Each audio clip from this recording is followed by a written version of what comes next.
স্বাধীনতা পেয়ে অনেক বিএনপির বিরুদ্ধে কথা বলেছেন বলে দাবি করেছেন দলটির স্থায়ী কমিটির সদস্য মির্জা আব্বাস।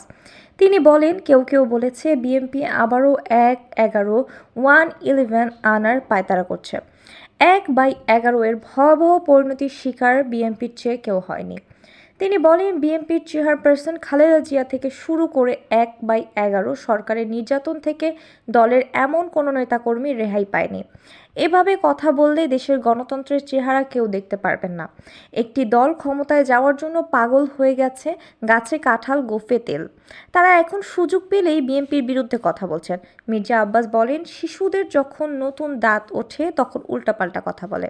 এখন কেউ কেউ এমনভাবে কথা বলছেন যেন বিএনপি আওয়ামী লীগের দোসর।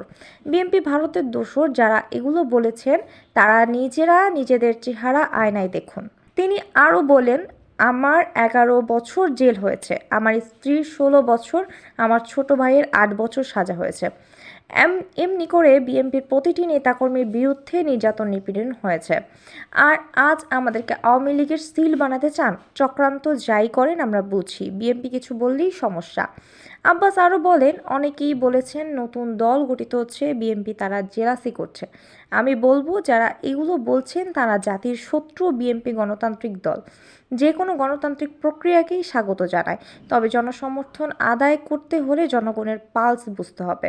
কেউ কেউ বলছেন 5ই আগস্ট যারা এনেছেন সব কিছু অধিকার তাদের। যারা 17 বছর নির্যাতনের শিকার হয়েছে, খুন হয়েছে, গুম হয়েছে, তাদের কি হবে?